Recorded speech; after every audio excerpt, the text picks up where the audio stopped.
اما بعد فاعوذ باللہ من الشیطان الرجیم بسم اللہ الرحمن الرحیم وَإِذْ قَالَ رَبُّكَ لِلْمَلَائِكَةِ إِنِّي جَاعِلٌ فِي الْأَرْضِ خَلِيفَةً قَالُوا وَتَجْعَلُ فِيهَا مَن يُفْسِدُ فِيهَا وَيَسْفِكُ الدِّمَاءَ وَنَحْنُ نُسَبِّحُ بِحَمْدِكَ وَنُقَدِّسُ لَكَ قال إني أعلم ما لا تعلمون وعلم آدم الأسماء كلها ثم عرضهم على الملائكة فقال أنبئوني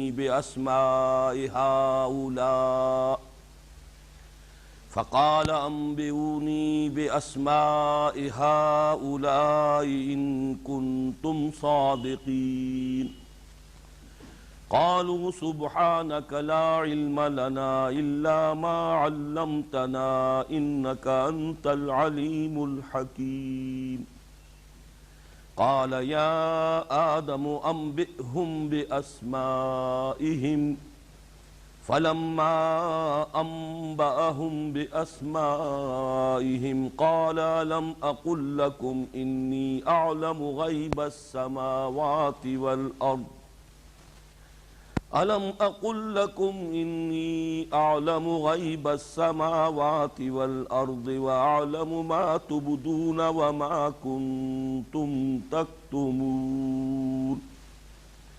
وَإِذْ قُلْنَا لِلْمَلَائِكَةِ اسْجُدُوا لِآدَمَ فَسَجَدُوا إِلَّا إِبْلِيسَ أَبَى وَاسْتَكْبَرَ وَكَانَ مِنَ الْكَافِرِينَ صدق اللہ العظیم رب اشرح لی صدری ویسر لی امری واحلل عقدۃ من لسانی یفقہوا قولی اللہم ربنا الہمنا رشدنا واعذنا من شرور انفسنا اللہم ارنا الحق حقا وارزقنا اتباعہ وارنا الباطل باطلا وارزقنا اجتنابہ آمین یا رب العالمین۔ سورہ بقرہ کے پہلے 4 رکوعوں کے بارے میں یہ بات کہ یہ تمہیدی نوعیت کے ہیں اتنی مرتبہ سامنے آ چکی ہے کہ آپ حضرات کو بھی ازبر ہو چکی ہوگی۔ یہ تمہید اگر تعویل عام کو پیش نظر رکھا جائے تو پورے قرآن حکیم کے لیے، اور تعویل خاص کو سامنے رکھا جائے تو پھر یہ سورہ بقرہ کے لیے تمہید ہے۔ اس کے 2 حصے، پہلے 2 رکوعوں میں 3 قسم کے انسانوں کی تفصیل، اور بقیہ 2 رکوع یعنی تیسرے اور چوتھے رکوع میں جیسا کہ میں نے عرض کیا اس سے قبل مکی قرآن کا خلاصہ۔ یہ اس اعتبار سے کہ تقریباً 2/3 قرآن جو ہے وہ مکی صورتوں پر مشتمل ہے۔ اب ترتیب مصحف میں تو پہلے یہ صورتیں آ رہی ہیں کہ جو مدنی ہیں، سورہ بقرہ، آل عمران، نساء، مائدہ، لیکن ترتیب نزولی کے اعتبار سے یوں سمجھیے کہ یہ آیات جو ہم پڑھ رہے ہیں اس وقت نازل ہوئیں جبکہ 2/3 قرآن ان سے قبل نازل ہو چکا تھا۔ جو مضامین ان 2 رکوعوں میں آئے ہیں وہ نہایت تفصیل کے ساتھ، شرح و بسط کے ساتھ، بلکہ یہ کہ جو ایمانیات ہیں ان کے ضمن میں رد و قدح، اعتراضات، ان کے جوابات اور ان پر اتمام حجت نہایت تفصیل کے ساتھ مکی صورتوں میں ہو چکی ہے۔ یہ جو 2 رکوع ہیں ان کی بھی ایک تقسیم میں آپ کے سامنے بیان کر چکا ہوں کہ تیسرے رکوع کے نصف اول میں 5 آیات میں، کل 9 آیات پر مشتمل ہے تیسرا رکوع، 5 آیات میں پہلی آیت میں قرآن حکیم کی دعوت کا خلاصہ، یا ایھا الناس اعبدوا ربکم الذی خلقکم والذین من قبلکم لعلکم تتقون۔ ایک جملے میں، ایک آیت میں یہ قرآن حکیم کی دعوت کا خلاصہ، تمام انبیاء کرام کی دعوت کا خلاصہ، تمام رسولوں کی دعوت کا خلاصہ، اور یہی وہ مقصد ہے جو عضو قرآن تخلیق جن و انس کا ہے۔ اس کے بعد اس سمیت پھر توحید، رسالت اور معاد جو 3 بنیادیں ہیں ایمان کی، ایمانیات ثلاثہ، ان کی تفصیل آ چکی ہے۔ اور جیسا کہ ابھی میں نے عرض کیا مکی قرآن کا اصل موضوع وہی ہے، ایمانی مباحث، ایمان کی دعوت۔ اس کے بعد کچھ فلسفیانہ مضامین آئے جن میں اہم ترین ہے ہدایت و ضلالت کا اللہ کا قانون کیا ہے۔ جن لوگوں کے اپنے اندر کجی ہے، جن کی نیت میں فطور ہے، ان کو اللہ تعالیٰ اسی قرآن کے ذریعے سے گمراہ کرتا ہے، اور جن لوگوں کے اندر خلوص ہے اور وہ طالب حق ہے، طالب ہدایت ہے، اللہ تعالیٰ اس قرآن کے ذریعے سے انہیں ہدایت دیتا ہے۔ معلوم ہوا کہ اصل فیصلہ کن چیز جو ہے وہ انسان کی اپنی نیت، اس کی اپنی طلب، اس کا اپنا ارادہ ہے۔ اس کے بعد تیسیر ہے اللہ کی طرف سے، توفیق ہے، تسہیل ہے۔ جو راستہ انسان چوز کرتا ہے اپنے لیے، اللہ تعالیٰ اسے آسان کرتا چلا جاتا ہے۔ پھر یہ کہ اسی ضمن میں انسان کا جو مرتبہ ہے اور حیات انسانی، اس کی جو عظمت ہے، اس کے چار ادوار جو ایک آیت میں آئے، کیف تکفرون باللہ وکنتم امواتا فاحیاکم ثم یمیتکم ثم یحییکم ثم الیہ ترجعون، اس پر میں تفصیل سے پچھلی مرتبہ عرض کر چکا ہوں۔ علامہ اقبال کے وہ الفاظ کہ تو اسے پیمانہ امروز و فردا سے نہ ناپ، جاویداں پہم دواں ہر دم جواں ہے زندگی۔ اس کے بعد جو آیت تھی اس کا کچھ حق ادا ہونے سے رہ گیا تھا، اسی لیے میں اب اس کی آیت کو دوبارہ تلاوت کر رہا ہوں۔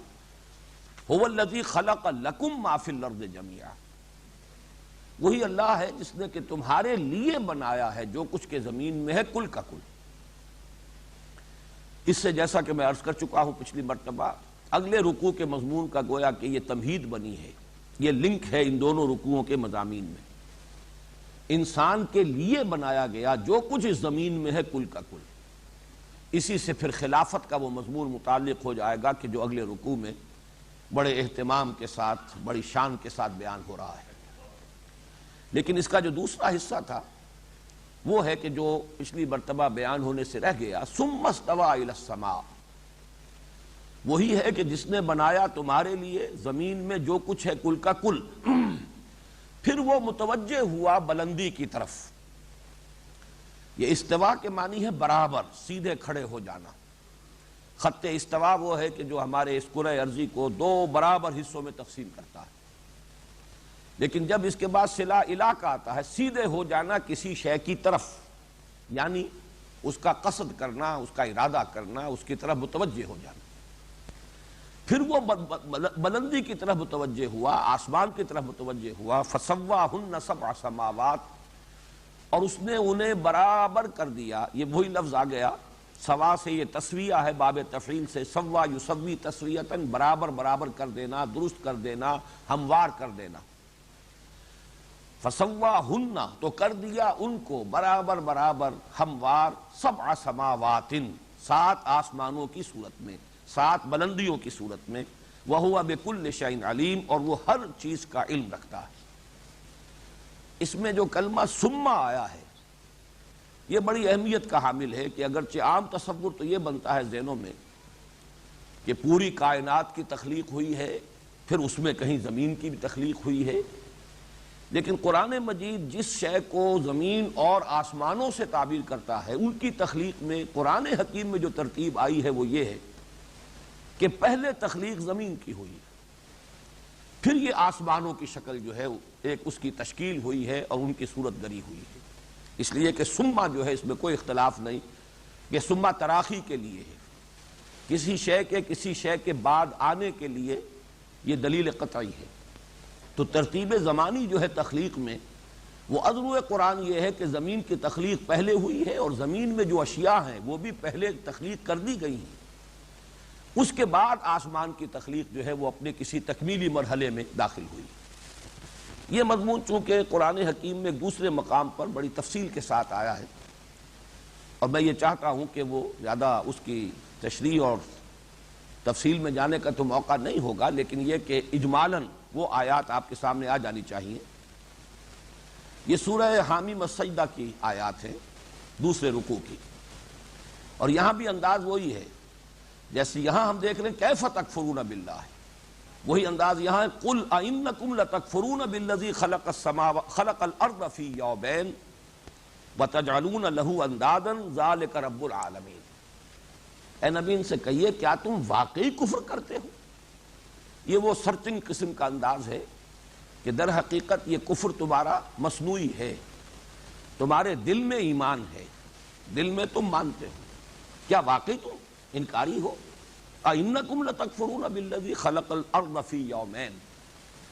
کیا تم واقعی کفر کر رہے ہو اس ہستی کا جس نے کہ زمین کو پیدا کیا 2 دنوں میں؟ اب یہاں نوٹ کر لیجئے 2 دن۔ وَتَجْعَلُونَ لَهُ أَندَادًا، کیا واقعی تم اس کے لیے کوئی مد مقابل سمجھتے ہو؟ یعنی یہ کہ اگر تم بھی خود اپنے گریبانوں میں جھانکو گے، اپنے دلوں کو ٹٹولو گے، تو تمہیں معلوم ہو جائے گا کہ تمہاری فطرت ابا کرتی ہے اس سے کہ اللہ کا کوئی مد مقابل بھی ہے۔ یہ بھی نوٹ کیجئے سورہ بقرہ کے اس 3 رکوع میں لفظ آ چکا ہے، فَلَا تَجْعَلُوا لِلَّهِ أَندَادًا وَأَنْتُمْ تَعْلَمُونَ، تو تم اللہ کے مد مقابل ہمسر نہ قرار دے دو جانتے بوجھتے ہیں۔ ذَلِكَ رَبُّ الْعَالَمِينَ، وہی ہے تمام جہانوں کا مالک اور پروردگار۔ وَجَعَلَ فِيهَا رَوَاسِيَ مِن فَوْقِهَا، اور اس نے اس زمین میں رکھ دیے لنگر، ڈال دیے لنگر اس کے اوپر سے۔ پہاڑوں کے بارے میں اب یہ جیولوجی کا ایک ایشو ہے، یہ کس طریقے سے یہ ماؤنٹینز جو ہیں، یہ جو پہاڑ ہیں کس طور سے وجود میں آئے ہیں، لیکن قرآن مجید نے ایک تصور یہ بھی دیا ہے کہ جیسے اوپر سے کوئی شے گاڑی جائے، ہو سکتا ہے کوئی میٹیریلز آئے ہوں، کوئی خلا سے اس طریقے کے کا مادی جو ہے بوچھاڑ ہوئی ہو زمین کے اوپر، اور وہ زمین میں دھسی ہو اور گڑ کر پھر اس نے ان پہاڑوں کی شکل اختیار کی ہو، واللہ عالم۔ وَجَعَلَ فِيهَا رَوَاسِيَ مِن فَوْقِهَا وَبَارَكَ فِيهَا وَقَدَّرَ فِيهَا أَقْوَاتَهَا فِي 4 أَيَّامٍ۔ یہ جو ترتیب آ رہی ہے خلق السماوات والارض، قرآن مجید میں متعدد مرتبہ آیا ہے کہ 6 دنوں میں یہ تخلیق ہوئی ہے۔ اب وہ 6 دن ظاہر بات ہے ہمارے 6 دن نہیں ہیں، ہمارے یہ 24 گھنٹے کا دن کا تصور جو ہے اس پر اس کو قیاس نہیں کیا جائے گا۔ اللہ تعالیٰ کے دن ہے وہ 1000 برس کے، 50,000 برس کے، اور کل کائنات کا دن کیا ہوگا اس کا ہم تصور بھی نہیں کر سکتے،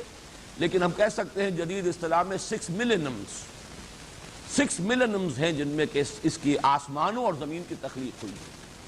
ابھی میں اس کو کل کائنات نہیں کہہ رہا، اس لیے کہ ہو سکتا ہے کہ آسمانوں اور زمین سے مراد کل کائنات ہو، اور ہو سکتا ہے کہ اس کا کوئی ایک حصہ ہو، کوئی خاص گیلیکسی ہو، اسی گیلیکسی کے اندر یہ 7 جو بلندیوں کا ایک سلسلہ ہے وہ اسی کے اندر مکمل ہو جاتا ہو، یہ واللہ عالم۔ جیسا کہ میں عرض کر رہا ہوں یہ تمام چیزیں ابھی متشابہات کے درجے میں ہیں۔ ہمارا علم جو ہے کاسمولوجی کا اور کریشن آف یونیورس، اس کے بارے میں ابھی تک ہماری معلومات محدود ہیں،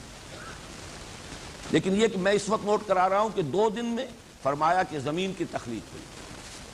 پھر مزید 2 دن یعنی کل 4 دن ہو گئے جس میں اللہ نے فرمایا کہ ہم نے اوپر سے لنگر ڈال دیے زمین میں اور اس میں برکت پیدا کر دی۔ اب بارک فیہا یہ وہ چیز ہے کہ جس سے حیات کی نشو و نما ہو سکے۔ برکت اس کو کہتے ہیں کہ کسی شے میں کوئی چیز کوئی خیر مضمر ہو لیکن پھر اسے ظہور میں لایا جائے، ظہور پذیر ہو جائے، وہ ظاہر ہو وہ خیر، تو بارک فیہا ہم نے اس میں برکت رکھی۔ وقدر فیہا اقواتہا، اقوات جمع ہے قوت کی، قوت لا یموت، یہ غذائیں، پھر ہم نے اس میں غذائیں رکھ دیں ساری کی ساری۔ یعنی یہ کہ ظاہر بات ہے کہ انسان کی تخلیق سے قبل اور حیوانات کی تخلیق سے قبل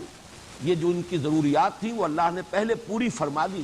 سارا حیات بخش اور حیات افزا مواد جو ہے وہ پہلے فراہم کر دیا ہے، مہیا کر دیا ہے۔ فی 4 ایام، یہ 4 دنوں میں یہ بات مکمل ہوئی۔ سوال للسائلین، برابر ہے پوچھنے والوں کے لیے بھی، اور ایک مفہوم لیا گیا ہے کہ سب کا اس میں حصہ ہے برابر برابر،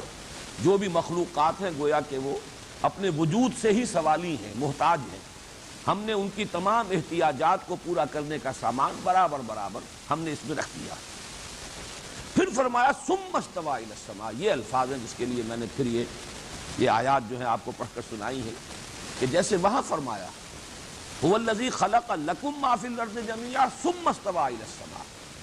تو یہاں پر 2 دنوں میں زمین کی تخلیق، پھر 2 دن اور ہیں کہ جن میں زمین میں وہ تمام حیات بخش اور حیات پرور جو اشیاء ہیں وہ فراہم کر دی گئی۔ ہم آج کی زبان میں کہہ سکتے ہیں کہ ان آرگینک کمپاؤنڈز نے آرگینک کمپاؤنڈ کی شکل اختیار کرنے میں یہ وقت لیا ہے، زمین کے اندر وہ ساری صلاحیت پیدا ہو گئی جس سے حیات جو ہے اس کا ظہور بھی ہو، اور جو زمینی حیات ہے چاہے وہ نباتاتی ہو حیواناتی ہو، اور یہ کہ پھر اس کی نشو و نما ہو، اس کو جو بھی چیزیں ضروری ہیں وہ مل جائیں۔ ثم استوى الى السماء وهي دخان، یہ لفظ بہت ہے اہم ہے، جو ہماری سائنس جس طرف جا رہی ہے کہ یہ سب کا سب ایک دھوئے کے مانند تھا، پھر متوجہ ہوا وہ ثم استوى الى السماء وهي دخان، اور ایک جو سمجھیے کہ ہوموجینس ماس کوئی ایک دھوئے کی شکل میں، جیسے کہ ہوا کے اندر اگر نمی کے ذرات ہیں تو وہ پوری ہوا کے اندر پھیلے ہوئے ہیں، وہ اس کے اندر منتشر ہے، اسی طریقے سے دخان دھوئے کے مانند تھا یہ، جس سے کہ پھر 7 آسمانوں کی شکل پیدا ہوئی ہے۔ فقال لها والارض وللارض ائتيا طوعا او كرها، پھر اللہ نے حکم دیا اس دخان کو بھی اور اس زمین کو بھی، آؤ دونوں کو دونوں حاضر ہو جاؤ، یعنی ہمارے حکم کو بجا لانے کے لیے، ہمارے فرمان کو سننے اور اس کی اطاعت کرنے کے لیے، خواہ اپنی مرضی سے، خواہش سے اور خواہ جبرن، طوعا اور کرہا۔ قالتا اتینا طاعین، یہ گویا کہ تعبیر ہے صورتحال کی، ان دونوں نے کہا ہم حاضر ہیں اپنی پوری آمادگی کے ساتھ، طوع نفس کے ساتھ۔ فقضاہن 7 سماوات فی یومین، پھر اللہ نے ان کو برابر کر دیا، ان کے بارے میں فیصلہ کر دیا، انہیں تقسیم کر دیا 7 آسمانوں کی شکل میں 2 دن۔ گویا کہ 2 + 2 + 2 6 کی میزان جو قرآن مجید میں اجمالاً بہت مرتبہ آیا ہے، خلق السماوات والارض فی 6 ایام ثم استوى علی العرش، یہ بہت سے مقامات ہیں، تو یہاں اس کی تقسیم ہے، اور اس میں بھی ترتیب وہی ہے کہ زمین کی تشکیل، زمین میں جو بھی حیات بخش مواد ہے، حیات پرور جو بھی اللہ نے اس میں چیزیں پیدا کی ہیں، ان کا فراہم کیا جانا یہ پہلے ہو گیا ہے، اور اس وقت تک ابھی اس کے گرد معلوم ہوتا ہے کہ یہ جو آسمانوں نے جو شکل اختیار کی ہے یہ ابھی دخان کی شکل میں، یہ ایک بہت بڑے ایک بادل کسی صورت میں، ایک سسپینشن کی شکل میں جو بھی مادہ تھا جس سے کہ پھر وہ آسمانوں کی تشکیل ہوئی ہے، وہ ابھی انڈیفرینشیٹڈ تھا، ابھی اس کے اندر کوئی تشکیل نہیں ہوئی تھی، ہوموجینس قسم کا ماس۔ فقضاہن 7 سماوات فی یومین واوحی فی کل سماء امرہا، پھر 2 دنوں میں اللہ تعالیٰ نے انہیں 7 آسمانوں کی شکل میں ان کو تقسیم کر دیا، اور ہر آسمان میں اللہ تعالیٰ نے جو اس کے حصے کا کام ہے اس کو وحی کر دیا۔ وَزَيَّنَّا السَّمَاءَ الدُّنْيَا بِمَصَابِيحَ، اور جو سب سے قریب کا آسمان ہے اس کو ہم نے مزین کر دیا چراغوں سے، وحفظا، اور حفاظت کا ذریعہ بنا کر، ذَلِكَ تَقْدِيرُ الْعَزِيزِ الْعَلِيمِ، یہ سارا اندازہ مقرر کیا ہوا ہے اس ہستی کا جو قدیر ہے، عزیز ہے اور علیم ہے، زبردست ہے، سب کچھ جاننے والا۔ یہی لفظ جس پر یہ مضمون یہاں ختم ہو رہا ہے اسی پر یہ لفظ وہاں ختم ہوا ہے کہ وَهُوَ بِكُلِّ شَيْءٍ عَلِيمٌ، وہ ہر شے کا علم رکھتا ہے، یعنی بنا کر وہ غافل نہیں ہو گیا ہے۔ یہ اصل میں بعض فلسفیانہ اور متصوفانہ جو فکر ہیں ان میں کچھ اس قسم کا بھی ایک خیال موجود ہے کہ بنانے والا تو وہ ہے، لیکن یہ کہ بنانے کے بعد وہ فارغ ہوا، یہ کائنات آپ سے آپ چل رہی ہے اور وہ اس کی تفصیلات سے اسے کوئی دلچسپی نہیں ہے کہ کہاں کیا ہو رہا ہے، ہم میری اس وسیع اور اس کائنات کے کس حصے میں اس وقت کیا واقعہ ہو رہا ہے، کیا ظہور پذیر ہو رہا ہے۔ یہ تو بس ایک کریشن ہے، جیسے کہ فٹ بال کو ایک زوردار کک لگا دی گئی ہے، وہ فٹ بال جا رہی ہے، اب وہ کک لگانے والے سے اس بال کا کوئی تعلق نہیں ہے۔ تو قرآن مجید اس کی نفی کرتا ہے کہ اللہ تعالیٰ جیسے کہ سورہ حدید میں فرمایا خلق السماوات والارض فی 6 ایام ثم استوى علی العرش یعلم ما یلج فی الارض وما یخرج منها وما ينزل من السماء وما يعرج فيها وهو معكم اينما كنتم والله بما تعملون بصیر، جو کچھ بھی زمین میں گھستا ہے، ہر کوئی بیج گر رہا ہے اوپر سے اور زمین کے اندر چلا گیا ہے، جو مٹی میں دب گیا ہے، یا پانی کا قطرہ بارش کا جو ہے گر رہا ہے اور زمین میں جذب ہوا ہے، یعلم ما یلج فی الارض وما یخرج منها، اب اس میں ماں میں جو عمومیت ہے، جو بھی کچھ زمین میں گھستا ہے اور جو کچھ اس سے نکلتا ہے، ہر کونپل جو پھوٹ رہی ہے اور ہر بیج جو ہے اس سے جو پتیاں نمودار ہو رہی ہے، وہ سب کچھ کے لیے وما ينزل من السماء وما يعرج فيها، اور جو کچھ آسمان سے اترتا ہے یا بلندی سے اترتا ہے، جو کچھ کے بلندیوں میں چڑھتا ہے، آسمان کی طرف عروج کرتا ہے، سب اس کے لیے۔ وَهُوَ مَعَكُمْ أَيْنَمَا كُنتُمْ، وہ کہیں اپنے ہی آپ میں علیحدہ مگن نہیں ہے، بلکہ وہ تمہارے ساتھ ہے جہاں کہیں بھی تم ہو۔ وَهُوَ بِكُلِّ شَيْءٍ بَصِيرٌ، اور ہر چیز کو وہ خود دیکھ رہا ہے، اس کا مشاہدہ کر رہا ہے، وہ بصیر ہے۔ یہ تصور جو ہے اس کے ذہن میں رکھ لیجیے۔ البتہ جیسا کہ میں نے عرض کیا ہے کہ ابھی یہ حصہ ضرور ایسا ہے کہ اس کے بارے میں آسمانوں کی حقیقت، 7 آسمانوں کی حقیقت، ان سے کیا مراد ہے، ابھی ہمارا جو مادی علم ہے وہ اس درجے تک نہیں پہنچا کہ اس کے بارے میں ہم کوئی تیقن کے ساتھ اور کسی تعین کے ساتھ کوئی بات کہہ سکیں. ابھی ہمیں انتظار کرنا ہوگا. اب آئیے جو آج کا ہمارا سبق ہے. وَإِذْ قَالَ رَبُّكَ لِلْمَلَائِكَةِ إِنِّي جَاعِلٌ فِي الْأَرْضِ خَلِيفَةً. اور یاد کرو یہ از کا جو کلمہ ہے، کیونکہ اب یہاں مصحف میں پہلی مرتبہ آ رہا ہے تو اس کو نوٹ کر لیجئے کہ از اور اذا یہ دو کلمات ہیں. از جو ہے وہ ماضی سے متعلق ہے. کوئی واقعہ ماضی کا اس کی طرف اشارہ کرنا ہو تو از، اور کوئی مستقبل کا معاملہ ہو جس کی طرف اشارہ کرنا ہو تو اذا. جب یہ ہو جائے، جب یہ ہو جائے گا، اذا الشمس کورت واذا النجوم انکدرت، جب یہ دھوپ جو ہے یہ سمیٹ لی جائے گی یا سورج کو لپیٹ لیا جائے گا، تو یہ تمام چیزیں جو ہیں جو قیامت کے واقعات، حالات جو آنے والے ہیں وہ اذا. لیکن از کوئی پرانا واقعہ ہے، پچھلا واقعہ ہے، اس کی طرف توجہ دلانی ہے تو یہ از یاد کرو. اور اس سے پہلے مانا جاتا ہے کہ ایک فعل امر جو ہے محذوف ہے، وذکروا یا وذکر، یاد کرو، دھیان کرو، توجہ کرو، تصور کرو. وَإِذْ قَالَ رَبُّكَ لِلْمَلَائِكَةِ، جبکہ کہا تھا آپ کے رب نے. اب یہاں ظاہر بات ہے کہ خطاب حضور سے ہے، باقی یہ کہ ہر قاری، ہر قرآن کا پڑھنے والا بھی مخاطب ہے، لیکن یہ کہ قرآن مجید نازل ہوا ہے، یہ آیات مبارکہ نازل ہوئی محمد رسول اللہ صلی اللہ علیہ وسلم پر، تو مخاطب اول حضور. وَإِذْ قَالَ رَبُّكَ لِلْمَلَائِكَةِ، اور یاد کرو جبکہ کہا تھا تمہارے رب نے فرشتے. یہ رکوع جو ہے جیسا کہ میں نے پہلے عرض کیا ہے،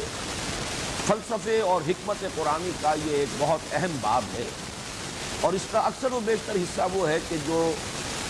آدم اور ابلیس کی سرگزشت پر مشتمل ہے. اور یہاں پھر نوٹ کر لیجئے کہ مصحف میں تو یہ پہلی مرتبہ آ رہا ہے واقعہ، لیکن مکی قرآن میں 6 مرتبہ یہ آتا ہے. اور اس کی بڑی ایک عجیب ترتیب ہے، وہ دلچسپی کیونکہ اس کے ساتھ ہوگی آپ کو بھی، اور اس کے حوالے سے یاد رہ سکے گا. قرآن مجید کے بالکل وسط میں سورہ بنی اسرائیل اور سورہ کہف، یہ گویا کہ جوئی ہوئی دو صورتیں ہیں بالکل وسط. سورہ بنی اسرائیل میں بھی تذکرہ ہے، سورہ کہف میں بھی تذکرہ ہے. اور عجیب بات یہ کہ دونوں کے بالکل وسط میں دونوں صورتیں 12 رکوعوں پر مشتمل ہیں، اور یہ 7واں رکوع شروع ہوتا ہے دونوں کا ان الفاظ کہ جبکہ کہا تھا آپ کے رب نے فرشتوں سے کہ جھک جاؤ، سجدہ کرو آدم. پھر سورہ بنی اسرائیل سے ایک سورت ادھر چھوڑ دیجئے پیچھے کی طرف، ابتدا کی طرف آئیے تو سورہ نحل چھوڑ دیجئے تو سورہ ہجر آتی ہے، اس میں بڑی تفصیل کے ساتھ یہ قصہ آدم اور ابلیس. سورہ کہف سے ادھر چلیے آگے کی طرف تو سورہ مریم ہے، اس میں نہیں ہے، لیکن اس کے بعد سورہ طٰہٰ ہے، اس میں بھی بڑی تفصیل سے یہ واقعہ ہے. تو تقریباً یہ 4 مرتبہ تو یہ قصہ آدم و ابلیس جو ہے یہ قرآن مجید کے وسط میں ہے. پھر یہ کہ 2 حصے جو ہیں وہ بھی ایک بڑی سیمیٹریکل ڈسٹریبیوشن ہے. شروع سے 8واں پارہ،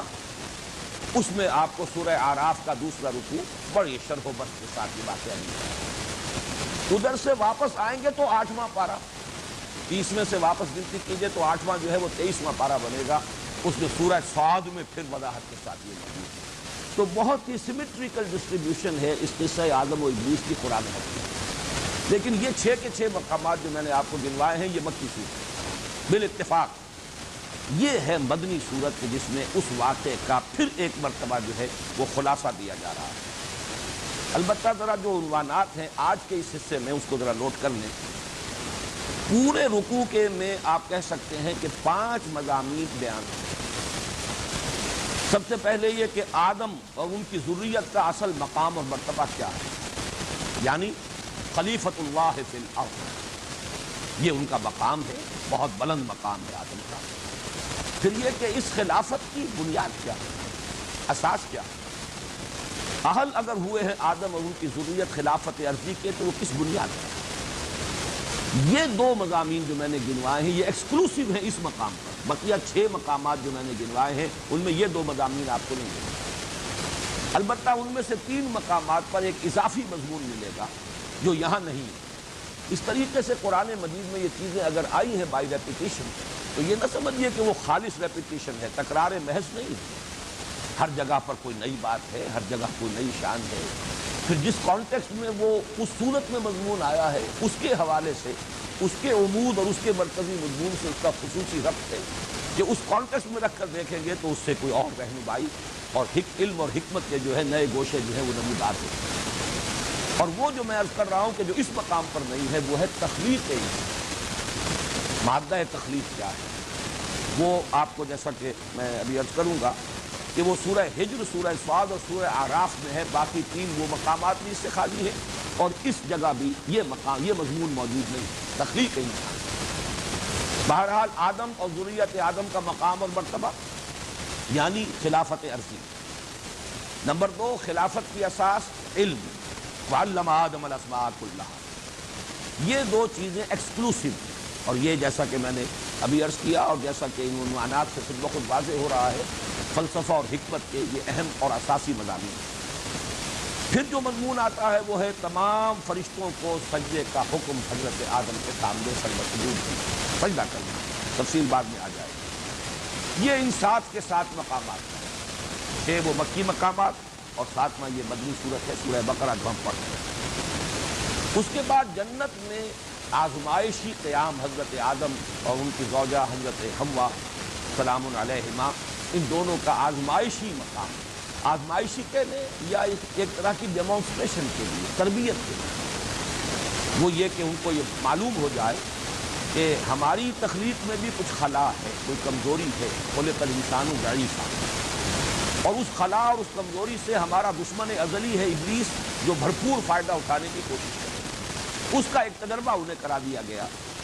اس کا ذکر جو ہے وہ بھی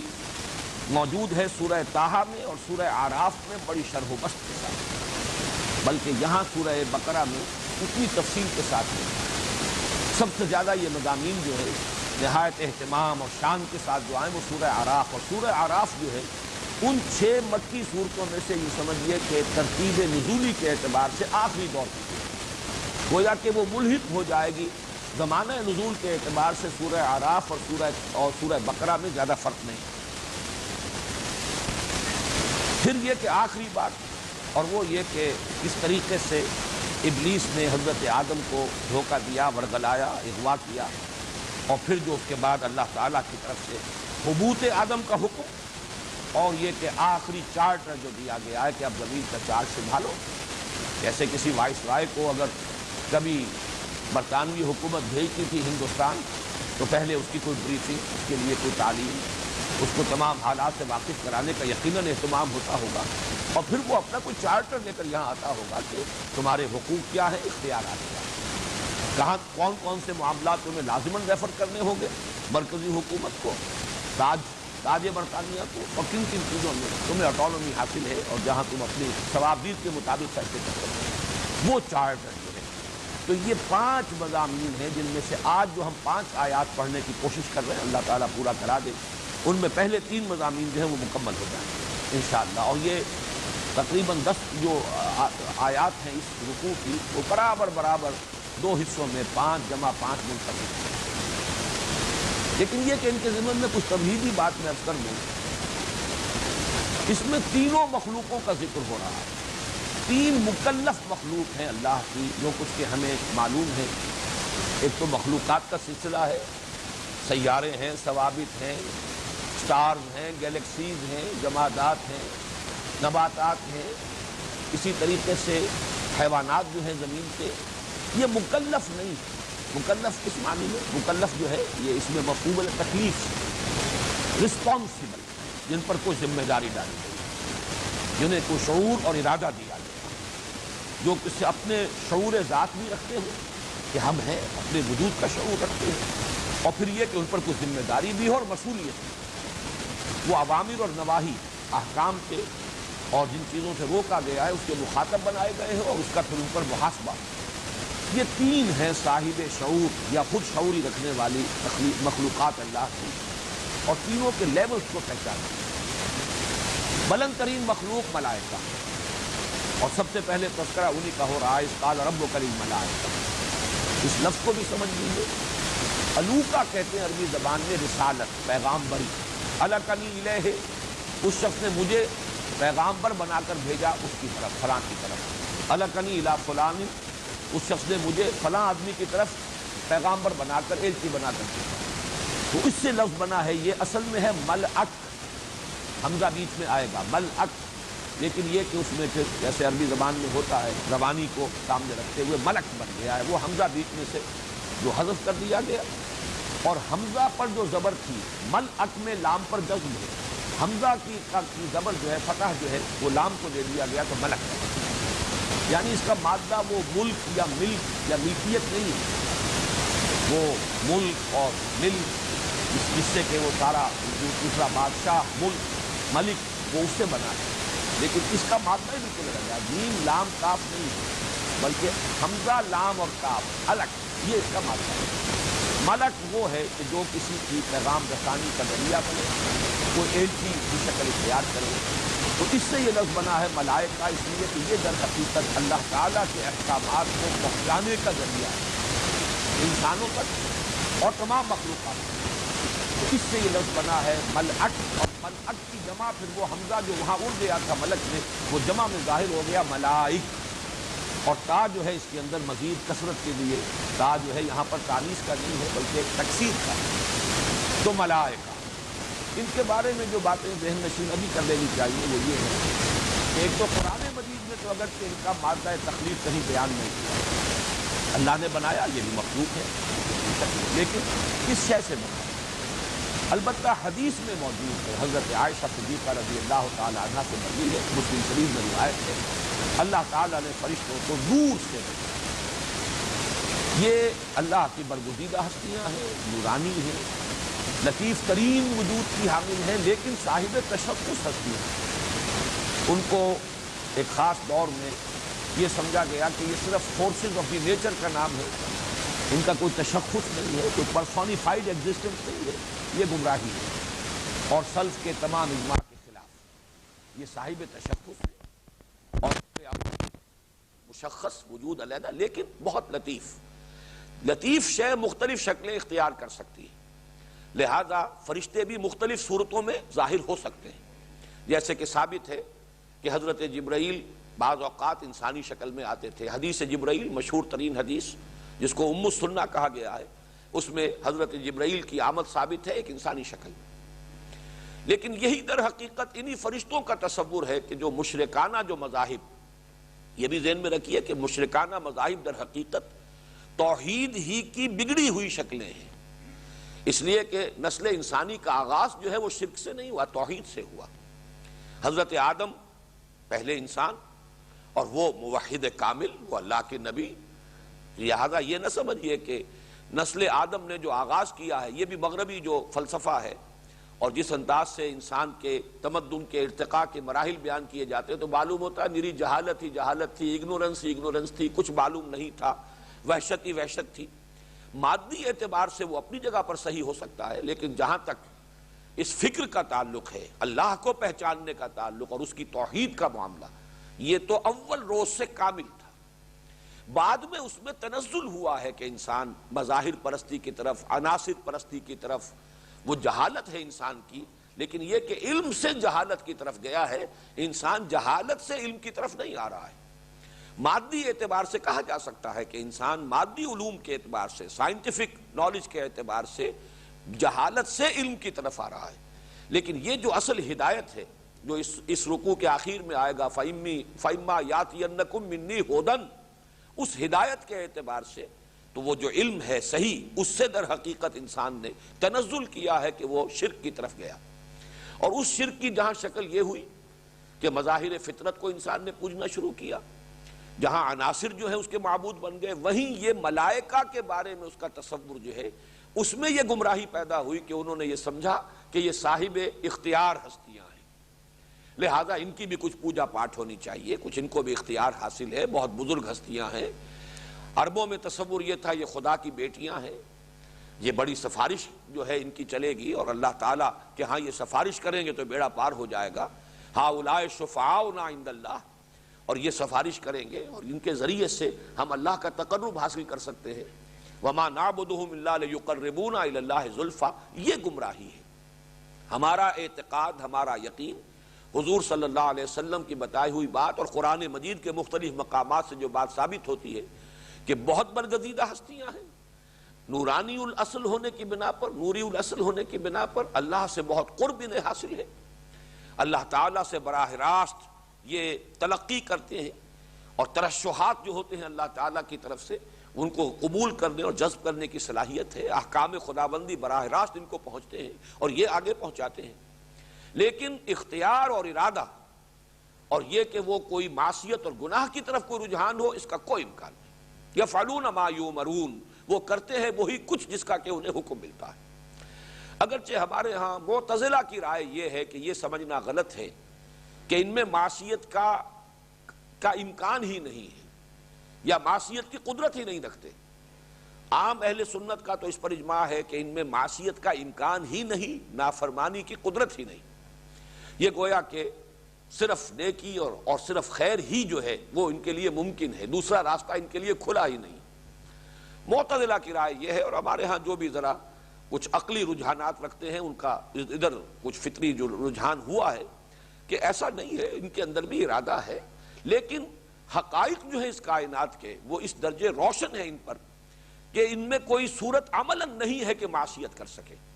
جیسے کہ انسان بھی اگر ان کے سامنے جنت اور دوزخ موجود ہوں، یہ حقائق جو ہیں جو ہم سے پردے میں ہیں یا جن سے ہم محجوب ہیں، یہ غیب کا پردہ درمیان نہ ہو تو کون اللہ کا حکم ماننے سے انکار کرے گا، کون معصیت کرے گا؟ تو چونکہ انہیں وہ قرب حاصل ہے بالفعل اور وہ حقائق ان کے سامنے موجود ہیں، لہذا یفعلون ما یؤمرون، یہ نہیں کہ وہ کر نہیں سکتے نافرمانی، وہ نافرمانی کرتے نہیں۔ یہ بالکل اسی کے ہم بدن بات ہو جائے گی کہ ہمارا موقف یہ ہے اہل سنت کا کہ اللہ تعالیٰ پر عدل واجب نہیں ہے۔ یہ ہم جانتے ہیں کہ اللہ عدل کرے گا، یہ علیحدہ بات ہے، لیکن اللہ پر عدل واجب کرنا گویا کہ اللہ تعالیٰ کا اختیار جو ہے وہ محدود ہو جائے، یہ اس کو اہل سنت تسلیم نہیں کرتے۔ اللہ تعالیٰ جس کو چاہے، کسی نیک آدمی کو سزا دینا چاہے، اس کا اختیار مطلق ہے، اور کسی بدترین جو ہے بدکار کو معاف کرنا چاہے اس کا اختیار مطلق ہے۔ اس اعتبار سے عدل اللہ پر واجب نہیں، اہل سنت کا عقیدہ یہ ہے، جبکہ معتزلہ اور اہل تشیع کا موقف یہ ہے کہ اللہ پر عدل واجب ہے۔ بالکل یہی فرق ہے کہ یہاں معتزلہ کا کہنا یہ ہے کہ فرشتے معصیت کرتے نہیں، لیکن یہ نہیں کہ کر سکتے نہیں۔ البتہ یہ کہ اہل سنت کا موقف یہی ہے کہ ان کے اندر معصیت کی قدرت ہی نہیں ہے، یہ خیر محض ہے، وہ مادہ ہی سرے سے نہیں ہے جس کے بنا پر معصیت کا صدور ہوتا ہے۔ لیکن اس پر اتفاق ہے کہ انہیں اختیار کوئی حاصل نہیں۔ وَمَا نَتَنَزَّلُ إِلَّا بِأَمْرِ رَبِّكَ، ہم نازل ہی نہیں ہو سکتے مگر اے نبی آپ کے رب کے حکم سے، اس کی اجازت، اس کا حکم ہوتا ہے تو نازل ہوتے ہیں۔ یفعلون ما یؤمرون لا یعصون اللہ ما امرہم، وہ نافرمانی نہیں کرتے اللہ کی کسی بھی حکم میں جو انہیں دیا جائے، بلکہ کرتے ہیں جو کچھ کے حکم دیا جاتا ہے۔ پھر ان میں درجات ہیں، ہر حفظ مراتب ہے۔ سید الملائکہ الروح الامین الروح القدس حضرت جبرائیل علیہ السلام ہے۔ باقی آسمان کے فرشتے، زمین کے فرشتے، مختلف جو آسمان ہیں، مختلف طبقات ہیں جن کی حقیقت کو ابھی ہم نہیں سمجھتے، اس میں یہ گویا کہ جو وہ عالمی حکومت ہے اللہ تعالیٰ کی، اس کے یہ کارکن ہیں۔ اللہ تعالیٰ کی اس عالمی حکومت کے یہ احکام کی تنفیذ کرنے والے، یہ اللہ تعالیٰ کے اس سروس کے اندر ہے۔ یہ تو ہے ملائکہ۔ دوسرا چونکہ اس میں ذکر آ رہا ہے ابلیس کا بھی، ابلیس کے بارے میں یہاں اس کی صراحت نہیں ہے، لیکن سورہ کہف میں جہاں یہ مضمون آیا ہے اس میں وضاحت کر دی گئی ہے، کان من الجن ففسق عن امر ربی، وہ جنات میں سے تھا، اور فا یہاں پر آ رہا ہے سبب، پس اس نے اپنے رب کے حکم سے سرتابی کی، نکل بھاگا اپنے رب کے حکم سے۔ فسق کا مفہوم میں بیان کر چکا ہوں، کسی شے کا کسی دوسری شے سے خرابی کے ساتھ خارج ہونا، نکلنا، نکل بھاگنا، اللہ کی اطاعت سے، اللہ کی فرما برداری سے نکل بھاگا، ففسق عن امر ربی۔ لیکن یہ کہ ان کا مادہ جو ہے تخلیق وہ نار ہے، یہ صراحت کے ساتھ قرآن مجید میں آیا ہے، بلکہ تقابل بار بار آیا ہے۔ انسانوں کی تخلیق مٹی سے ہوئی ہے، کرسٹ آف دی ارتھ، حیوانات ارضی جو ہے، اور ان میں انسان جو ہے ٹاپ پر ہے، اور لیکن جب جنات کا تعلق ہے وہ در حقیقت آگ کی لو سے، شعلہ جو ہے، اس شعلے کا ایک حصہ تو وہ ہوتا ہے جو نظر آتا ہے، لیومینس ہے، اور ایک وہ ہے جو نظر نہیں آتا، انویزیبل حصہ، اور وہاں ہوتی ہے سب سے بڑھ کر حرارت کی شدت۔ تو وہ جو ہے لو شمع حقیقت کی اپنی ہی جگہ پر ہے، اور فانوس کی گردش سے کیا کیا نظر آتا ہے، تو آگ کی لو سے وہ ان کی پیدائش ہوئی۔ یہ جنات ہیں۔ اور ان میں اچھے بھی ہیں برے بھی ہیں۔ مادہ تخلیق کے اعتبار سے یہ انسانوں سے برتر اور ملائکہ سے کمتر ہیں، لیکن ایک قرب انہیں حاصل ہے ملائکہ کے ساتھ، اس لیے کہ نار اور نور میں زیادہ فرق نہیں ہے۔ لفظی اعتبار سے بھی حروف اصلی ایک ہی ہیں۔ نار اور نور بیچ میں الف اور واو جو ہیں یہ تو وہ حروف علت ہیں کہ جو ایک دوسری کی جگہ پر آ جاتے ہیں، بدل جاتے ہیں۔ تو نار اور نور جو ہے ان میں زیادہ فصل نہیں ہے، مادہ بھی ایک ہی ہے، اس اعتبار سے قرب ہے۔ اور چونکہ آگ جو ہے لطیف شے ہے، اور خاک کے مقابلے میں یہ کرسٹ آف دی ارتھ اور یہ کلے جو ہے اس سے کہیں زیادہ لطیف شے ہے، اس کے اندر بھی ان میں بھی وہ وصف ہے کہ یہ شکلیں اختیار کر سکتے ہیں۔ خود اپنی جگہ پر بحیثیت جن جو ان کی اصل تخلیق ہے یہ بھی انویزیبل ہے، اسی لیے ان کو جن کہا گیا ہے۔ جنت یہ آ چکا ہے، جنات کی ضمن میں عرض کر چکا ہوں۔ باغ کو اس لیے جنت کہتے ہیں کہ اس میں جو بھی اوپر ہریاول ہے، جو بھی پلانٹیشن ہے، اس کی وجہ سے زمین چھپ جاتی ہے، مخفی ہو جاتی، زمین نظر نہیں آتی۔ تو جن وہ ہیں جو نظر نہیں آتے، غیر مرئی وجود ہے ان کا، لیکن چونکہ ان کا بھی مادہ تخلیق لطیف ہے، یہ بھی شکلیں بدل سکتے ہیں، انسانی صورت میں آ سکتے ہیں، حیوانات کی شکل اختیار کر لیتے ہیں، اور بعض احادیث سے معلوم ہوتا ہے کہ خاص طور پر سانپوں کی شکل یہ اختیار کرتے ہیں۔ یہ موطا امام مالک کی حدیث میں ایک بڑا واقعہ بھی ہے، اہم جو بیان ہوا ہے۔ حضور نے فرمایا بھی کہ لوگوں مدینے میں اگر کوئی سانپ کہیں ظاہر ہو تو پہلے اسے وارن کیا کرو، فوراً اسے ہلاک نہ کیا کرو، اس لیے کہ ان میں بہت سے وہ ہیں کہ جو جن ہیں اور جنہوں نے سانپ کا روپ دھرا ہوا ہے۔ بہرحال یہ دوسرا ہے، اور ان میں جو قرب ہے اسی کی وجہ سے بعض لوگوں کو یہ مغالطہ بھی ہوا، اور 6 جگہوں پر قرآن مجید میں اس طور سے ذکر آیا ہے ملائکہ کے ساتھ مل کر فرشتوں نے سجدہ کیا، لیکن فسجدوا الا ابلیس، جب سجدوا الا ابلیس آتا ہے تو اس میں کچھ اشتباہ ہو جاتا ہے کہ شاید ابلیس بھی فرشتوں میں سے تھا، اور بعض لوگ اس رائے کے حامل ہو بھی گئے۔ لیکن جیسا کہ میں نے عرض کیا تھا، قرآن مجید میں ریپیٹیشن یوں ہی نہیں ہے، بلا سبب نہیں ہے۔ سورہ کہف میں اس کی وضاحت کر دی، کان من الجن ففسق عن امر ربی، وہ جنات میں سے تھا۔ فرشتہ کوئی اللہ کے کسی حکم سے سرتابی نہیں کرتا، جو حکم دیا جائے، لا یعصون اللہ ما امرہم ویفعلون ما یؤمرون، یہ چونکہ جن تھا۔ اور جنوں کو چونکہ قرب حاصل ہے فرشتوں سے،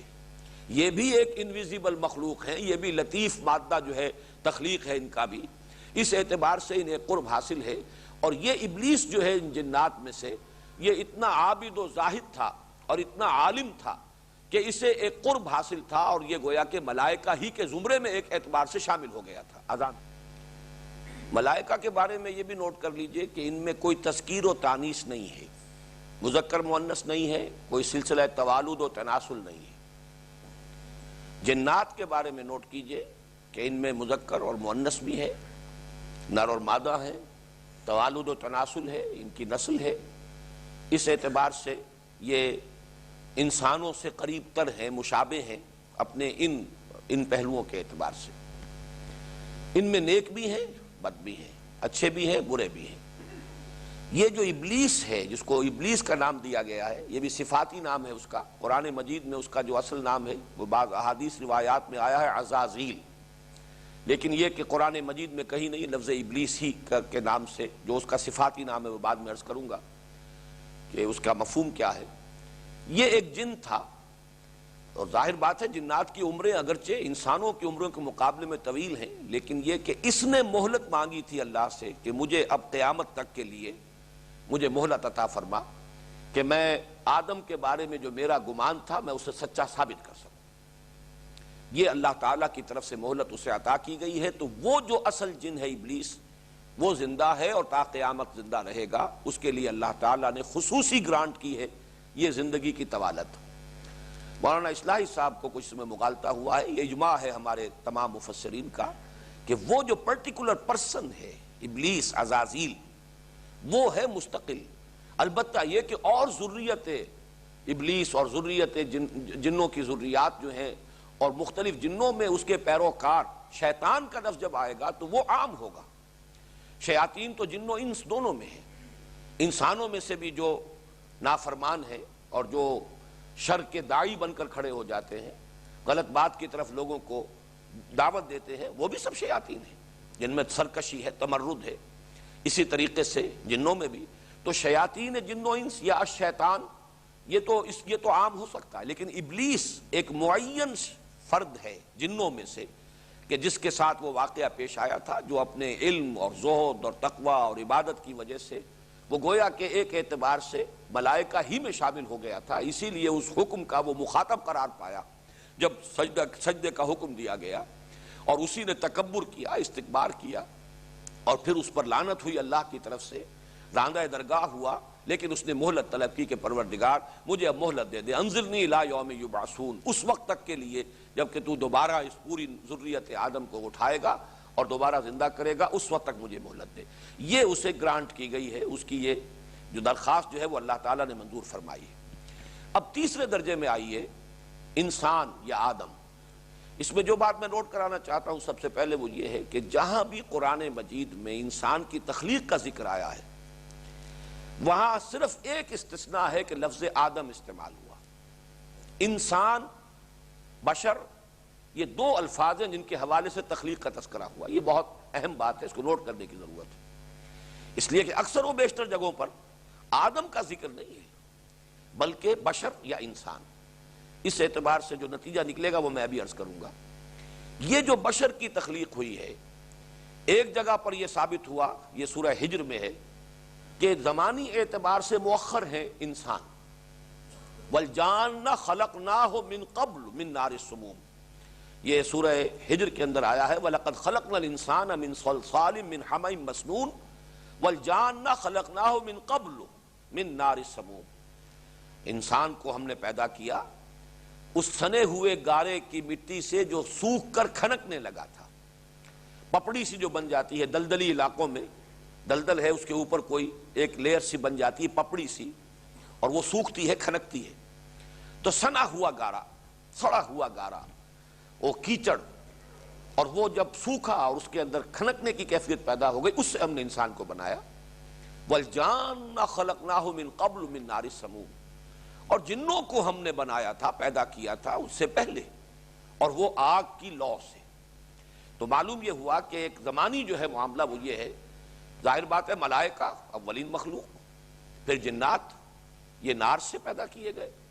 اور اس کے بعد سب سے مؤخر جو ہے وہ مخلوق انسان ہے۔ ان تین میں سے یہ جو تین مکلف میں نے عرض کیا مخلوقات ہیں، ملائکہ، جنات، انسان، ان میں یہ سب سے بعد میں، اور اس کا مادہ تخلیق جو ہے یہ کرسٹ آف دی ارتھ، زمین کا یہ اوپر کی پپڑی، کلے جسے آپ کہتے ہیں، مٹی۔ لیکن قرآن مجید نے اس کے لیے مختلف جگہوں پر 5-6 مختلف تعبیرات اختیار کی ہیں۔ کہیں صرف تراب کہا ہے، تراب۔ تراب جو ہے وہ ریت نہیں، مٹی۔ ریت علیحدہ شے ہے جو ریگستانوں میں ہوتی ہے، مٹی وہ ہے کہ جو زرخیز جگہ ہوتی ہے، وہ مٹی ہے۔ کہیں اسے تین کہا ہے، تین گارے کو کہتے ہیں، جب مٹی کو آپ گوندھ لیں پانی کے اندر تو وہ گارا بنتا ہے۔ کہیں اسے تین لازم کہا ہے، وہ گارا اگر کچھ عرصے پڑا رہے اور اگر اس میں کہیں کوئی آرگینک میٹر بھی ڈال دیا جائے تو اس میں لیس پیدا ہوتا ہے، فرمنٹیشن ہوتی ہے۔ جیسے کہ آج کل بھی دیہات میں گھروں کو لیپنے کے لیے، پوتنے کے لیے وہ جو تغاریاں بنا دی جاتی ہیں تو اس میں کوئی توڑی ڈال دیتے ہیں، یہ وہ آرگینک میٹر ہے جو آپ نے ڈال دیا ہے، اب اس سے اس کے اندر اب وہ تبخیر ہوئی ہے، فرمنٹیشن ہوئی ہے، اور اس سے اس کے اندر ایک طرح کا لیس پیدا ہو گیا ہے، جس سے کہ اب اگر آپ اسے لیپیں گے، پوتیں گے تو کریکس نہیں آئیں گے، بلکہ اس کے اندر وہ لوچ ہے۔ یہ تین لازم ہے۔ پھر کہیں کہا گیا حمأ مسنون۔ حمأ مسنون، اس کے اندر ایک بدبو پیدا ہو جائے، سڑاند پیدا ہو جائے، یہ حمأ مسنون۔ اس سے آگے وہ ہے جو یہاں میں ابھی عرض کر رہا ہوں، من صلصال من حمأ مسنون، وہ جب سوکھ کر کھنکنے لگے، جس کی کہ میں نے مثال آپ کو دی ہے کہ دلدلی علاقوں میں جو پپڑی سی اوپر بن جاتی ہے وہ کھنکتی ہے، تو من صلصال من حمأ مسنون، یہ ہے مادہ تخلیق۔ البتہ یہ مسئلہ کہ آیا یہ تخلیق جو اللہ نے کی ہے اس طور سے کی ہے کہ اس گارے کا پتلا بنایا، جیسے کہ پتلا کو بچہ کھیلتا ہے، بناتا ہے، یا کوئی اور کوئی ہمارا فرض کیجئے کہ بچہ نہیں، کوئی بڑا فنکار ہو اور مجسمہ تراش ہو تو وہ بجائے پتھر سے مجسمہ بنانے کے اگر وہ کلے سے، گارے سے مجسمہ بنائے اور اس سے ہی پھر براہ راست اللہ نے اس میں پھونکا اور وہ جان پڑ گئی، تو یہ چیز بھی ہرگز نہ مستبعد ہے نہ ناممکن ہے اللہ کے لیے، چونکہ اس کی ایک مثال ہمارے سامنے موجود ہے کہ حضرت عیسیٰ علیہ السلام کو جو معجزات عطا کیے گئے ان میں سے یہ معجزہ ہے کہ وہ خود اپنے ہاتھ سے اخلق لکم کہیئۃ الطیر، من الطین کہیۃ الطیر، گارے سے میں بناتا ہوں پرندے کی سی صورت، اور پھر میں اس میں پھونک مارتا ہوں، فیکون طیرا باذن اللہ، تو وہ اڑتا ہوا پرندہ ہو جاتا ہے اللہ کے حکم سے۔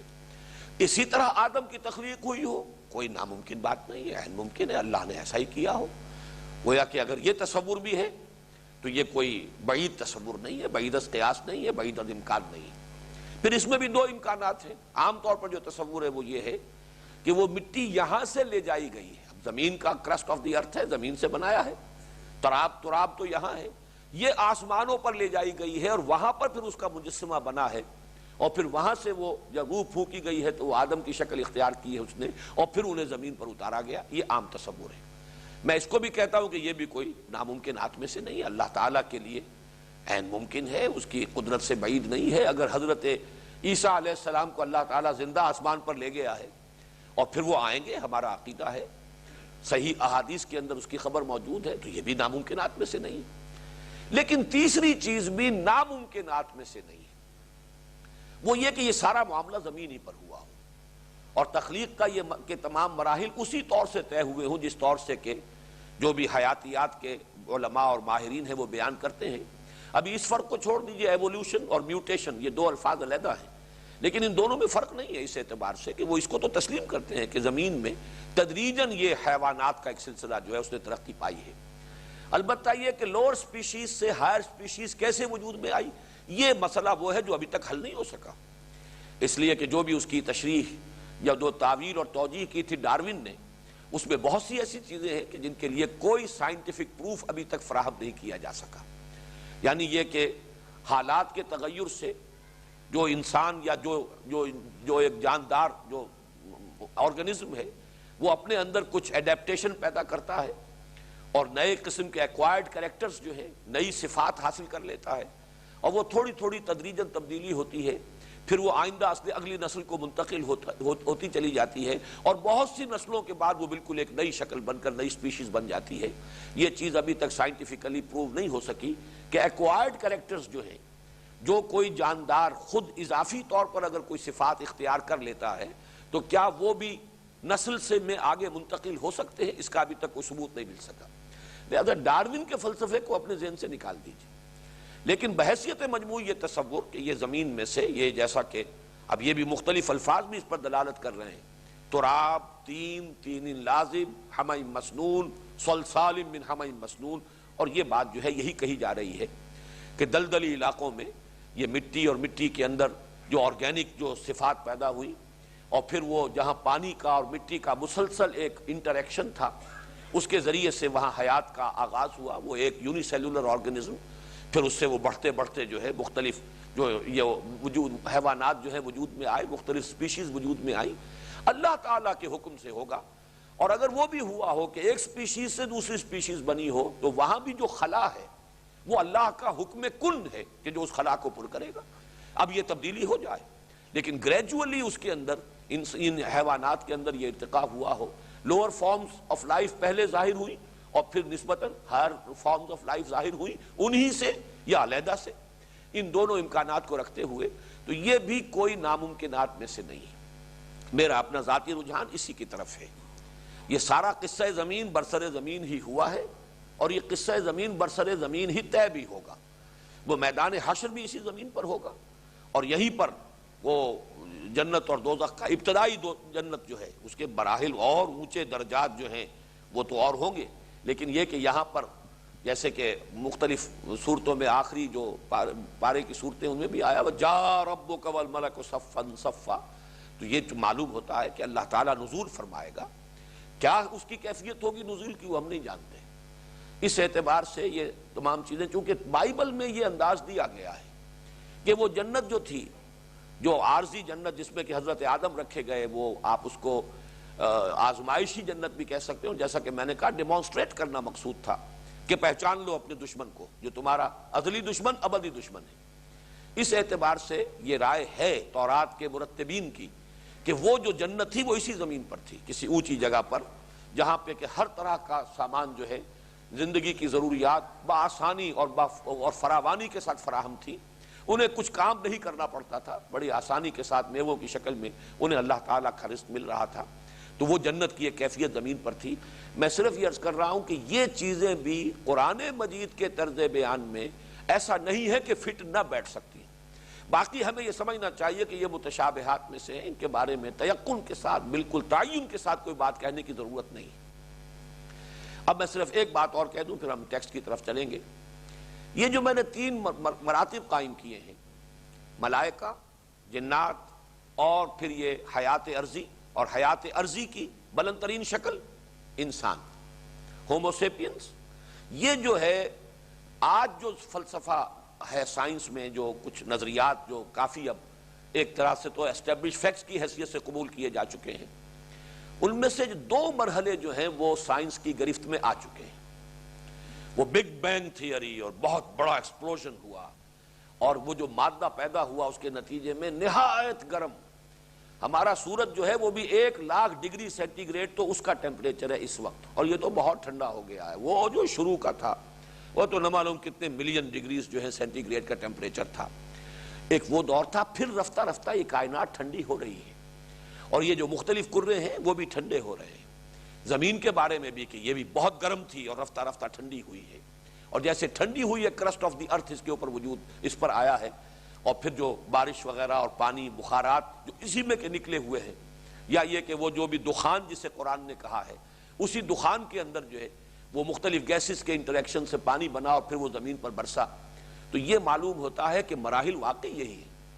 البتہ جو فرشتوں کی تخلیق کا مرحلہ ہے وہ سائنس کے دائرے سے خارج ہے، یہ وہ تکوین ہے عالم امر کی۔ ہماری فزیکل سائنس جو ہے وہ عالم خلق کو ایکسپلور کر سکتی ہے، عالم امر سے اسے کوئی سروکار نہیں۔ روح جو ہے، ملائکہ اور ارواح، یہ در حقیقت ارواح انسانیہ، یہ بھی نوٹ کر لیجئے کہ انسان کا مرکب وجود ہے، اس کی وہ روح جس کا کہ ذکر ہو چکا ہے پچھلے درس میں، وہ جو ہمیں پہلے پیدا کیا گیا تھا ارواح کی شکل میں، یہ بالکل ملائکہ کی ہم پلہ ہے، یہ نورانی ہے، نوری الاصل ہے۔ البتہ یہ کہ فرشتوں کے ساتھ یہ جو ارواح انسانیہ ہے یہ بھی پیدا کر دی گئی، اس کے بعد وہ ارواح انسانیہ کسی کولڈ سٹوریج میں رکھ دی گئی۔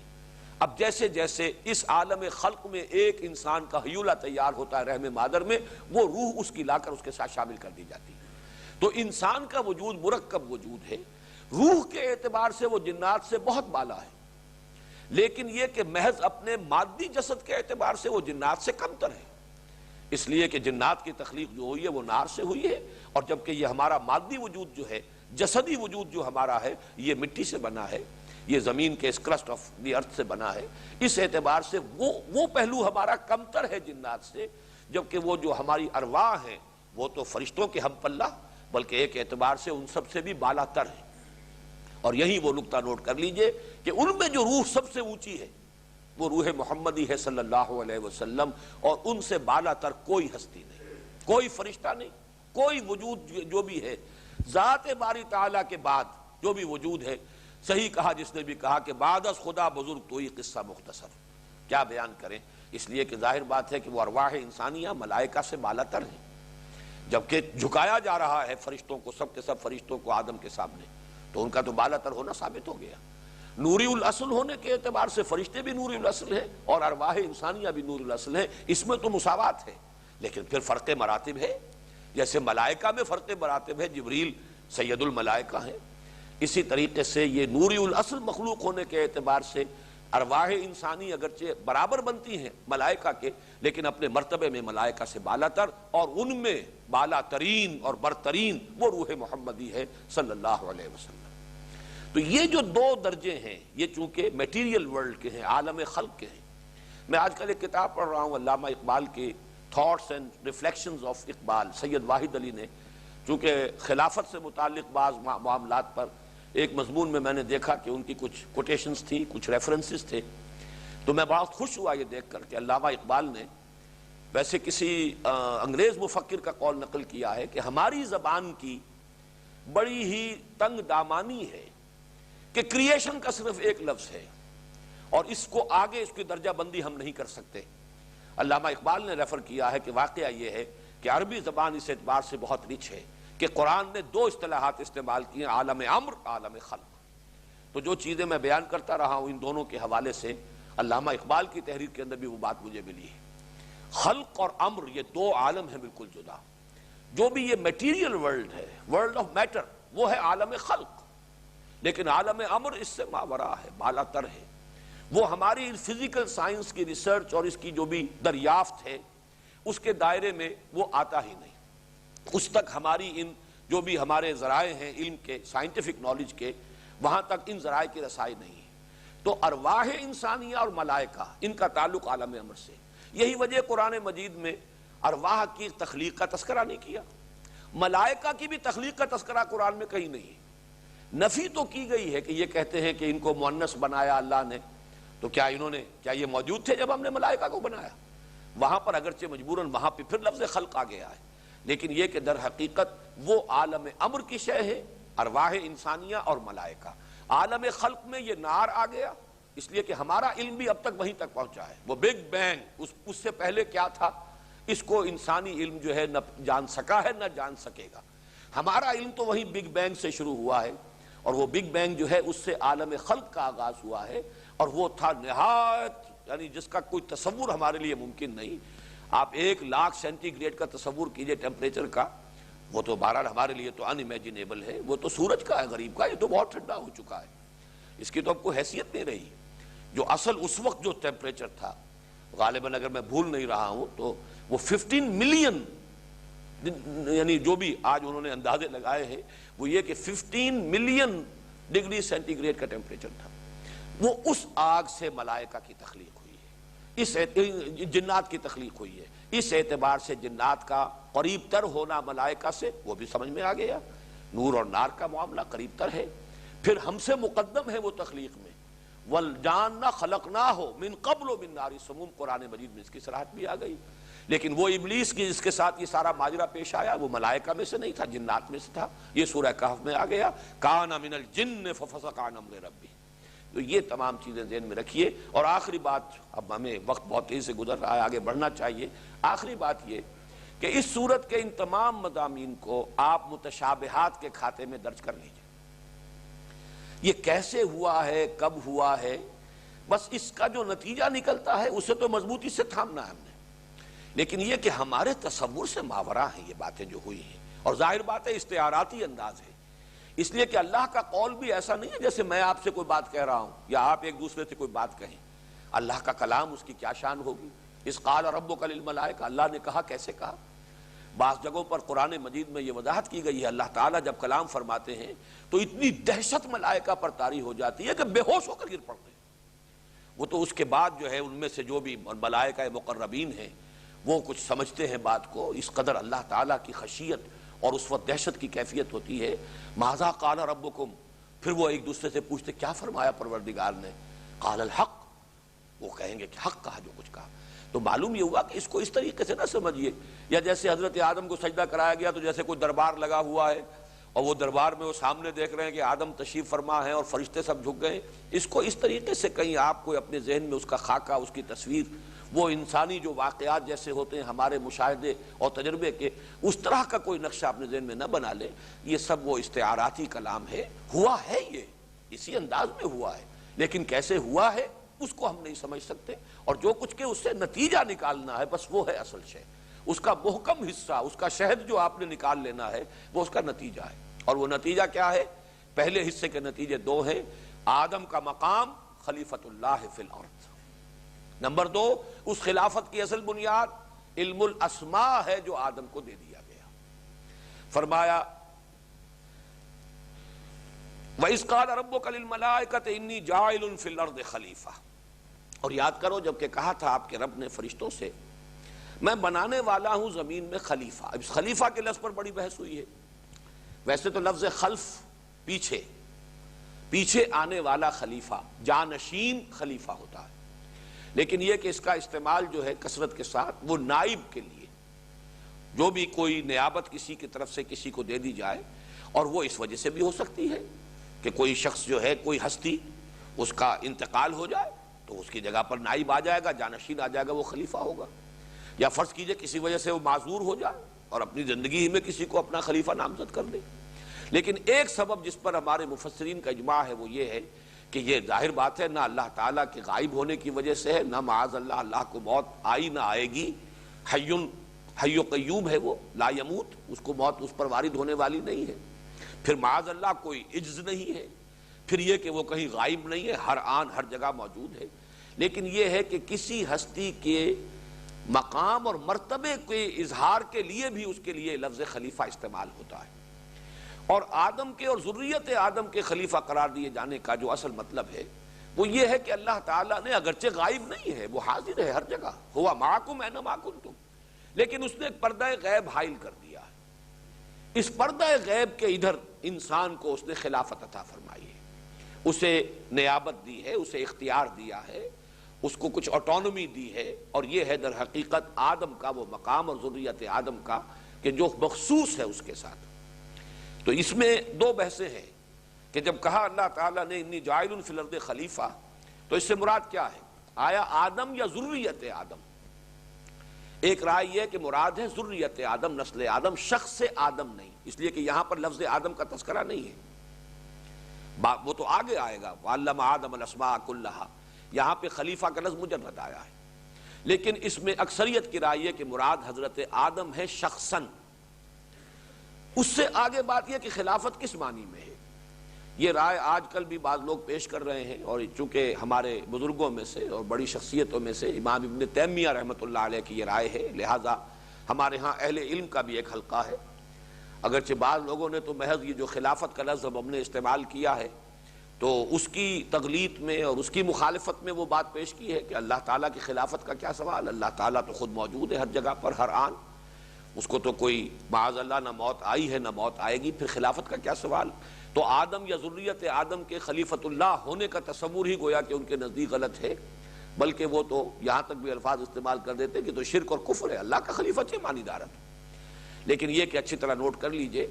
کہ قرآن مجید کی تفسیر میں جب اس طرح کے معاملات میں ہمیں سلف کی طرف بھی رجوع کرنا ہے، اور ظاہر بات ہے کہ صحابہ کرام سے بڑھ کر ان چیزوں کا جاننے والا اور کوئی نہیں ہے، یہ کوئی مادی علوم نہیں ہے، بلکہ یہ تو وہ حقائق ہے کہ جو حقائق بذریعہ وحی ہی معلوم ہو سکتے ہیں، اور اس کا منبع اور سرچشمہ تو ذات محمد ہی رہے گی صلی اللہ علیہ وسلم، اور ذات محمدی سے براہ راست اور اولاً اکتساب کرنے والے صحابہ کرام ہی۔ البتہ صحابہ کرام میں بھی جو اقوال منقول ہوئے ہیں اس میں دو رائے موجود ہیں۔ اکثریت کی رائے یہ ہے کہ یہ خلیفۃ اللہ، میں اپنا خلیفہ بنانے والا ہوں زمین میں، اگرچہ یہاں صراحت نہیں ہے، انی جاعل فی الارض خلیفہ، میں زمین میں ایک خلیفہ بنانے والا ہوں، میں نے فیصلہ کر لیا ہے کہ زمین میں ایک خلیفہ بناؤں۔ یہ جاعل کا لفظ جب آتا ہے عربی زبان میں، فاعل، اس میں فاعل ہے یہ جاعل، اس میں ایک عزیمت ہوتی ہے، پختہ ارادہ، فیصلہ، وہ اس لیے میں نے یہ ترجمے میں لفظ کا اضافہ کیا، میں نے فیصلہ کر لیا ہے کہ زمین میں ایک خلیفہ بناؤں۔ لیکن یہ کہ اپنا خلیفہ بناؤں یا کسی اور کا خلیفہ بناؤں، اس کا امکان جہاں تک متن کا تعلق ہے آیت کے، وہ دونوں امکانات موجود ہیں۔ چنانچہ ہمیں سلف میں بھی یہ دونوں قول مل جاتے ہیں۔ ایک قول یہ ہے کہ چونکہ جنات پہلے سے تھے اور جنات نے یہاں سرکشی مچائی، ان میں شر کا غالب عنصر جو ہے غالب ہے، اس اعتبار سے کہا گیا کہ ان کو یہاں سے بے دخل کیا گیا، اور ان کا خلیفہ بنا کر ان کے بعد آنے والے ہیں آدم اور ذریت آدم، تو گویا کہ وہ خلیفہ ہوئے جنات کے۔ یہ ایک رائے ہے اور سلف میں بھی موجود ہے، لہذا اگر کوئی شخص اس کو مانے تو مجھے اس پر کوئی نکیر نہیں ہوگی، لیکن یہ کہ دوسری رائے کی نفی کرنا یہ در حقیقت زیادتی ہے، اس لیے کہ صحابہ کرام میں بھی وہ دوسرا قول زیادہ مقبول ہے کہ یہ اللہ تعالیٰ کے خلیفہ، اللہ کا خلیفہ بنایا گیا حضرت آدم کو۔ چنانچہ میں آپ کو عبارت سنا رہا ہوں جو امام رازی نے سم اپ کیا ہے اس کو، ذکروا فیہ وجہین، مفسرین نے، اسلاف نے اس میں دو امکانات کا اظہار کیا ہے۔ الاول، پہلا امکان یہ ہے کہ بِأَنَّهُ تَعَالَى نَفَى الْجِنَّ مِنَ الْأَرْضِ، کہ اللہ تعالیٰ نے جنات کو زمین سے بے دخل کیا، وَأَسْكَنَ آدَمَ الْأَرْضَ فَكَانَ آدَمُ خَلِيفَةً لِأُولَٰئِكَ الْجِنِّ الَّذِينَ تَقَدَّمُوهُ، تو پھر اللہ تعالیٰ نے اس کے بعد حضرت آدم کو یہاں کا چارج دیا، تو حضرت آدم گویا کہ جنات کے خلیفہ ہوئے کہ جو ان سے پہلے یہاں پر انچارج تھے۔ یروی ذالک عن ابن عباس، یہ روایت کیا گیا ہے حضرت عبداللہ ابن عباس رضی اللہ تعالی عنہما سے۔ والثانی، اور دوسرا احتمال، دوسرا امکان یہ ہے،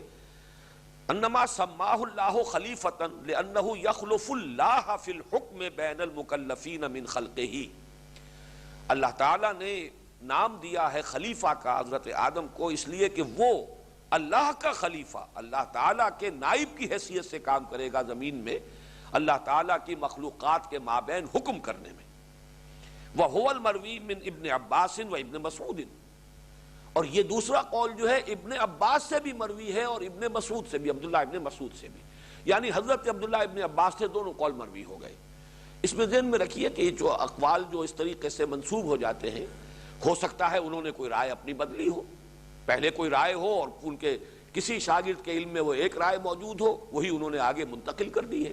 جبکہ انہوں نے بعد میں اپنی کوئی رائے تبدیل کر لی ہو جو کسی دوسرے شاگرد کے علم میں ہو، اس نے وہ رائے جو ہے آگے منتقل کر دی ہو۔ تو اس اعتبار سے اس کے اندر کوئی یعنی تشویش کی ضرورت نہیں ہے کہ ایک ہی شخص کی طرف دو قول کیسے منسوب ہو گئے، یہ اس کا امکان جو ہے وہ عقلاً موجود ہے۔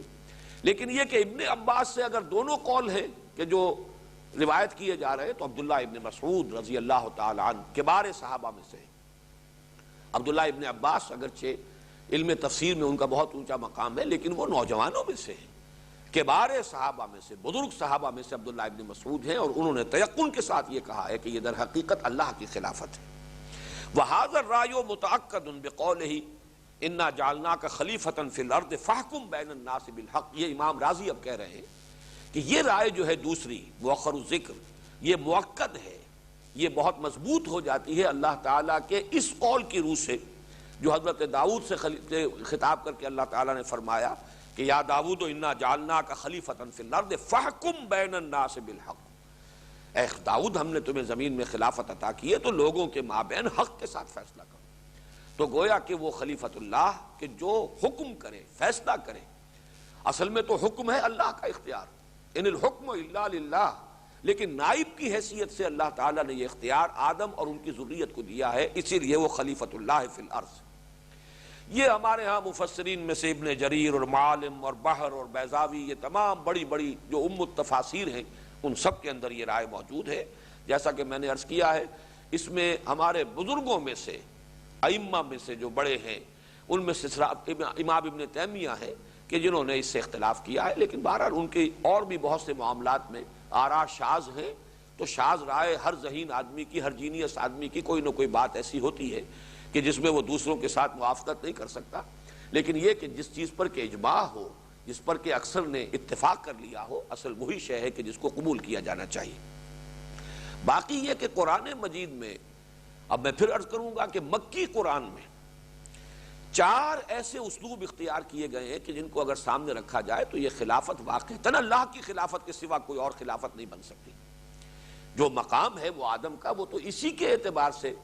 جو ہے اجاگر ہو کر سامنے آتا ہے، وہ مقام جو قرآن مجید آگے چل کر آ جائے گا کہ تمام فرشتوں کو سجدہ کرایا آدم کے سامنے۔ اب ذرا نوٹ تو کیجیے، اصل مسجود تو اللہ ہے، سب کا مسجود اللہ، باقی اس کے بعد آدم ہے کہ جن کے سامنے تمام فرشتوں کو، اور 2 جگہ پر قرآن مجید میں یہ الفاظ آئے ہیں، سورہ صاد میں بھی، سورہ حجر میں بھی، فسجد الملائکۃ کلھم اجمعون، اس قدر تاکید ہے، سجدہ کیا سب کے سب، الملائکۃ، اس میں بھی جو ہے لام جو ہے حصر کا ہے، تمام فرشتے، کلھم، ان میں سے سب کے سب، اجمعون، وہ سب کے سب جمع ہو کر یک بارگی ایک جماعت کی صورت میں انہوں نے سجدہ کیا آدم کو۔ اب یہ مقام جو ہے، یہ انداز تعبیر، 6 مرتبہ اس کا تذکرہ ہونا، 7 مرتبہ تذکرہ ہونا بلکہ، تو یہ ظاہر بات ہے، ثابت کر رہا ہے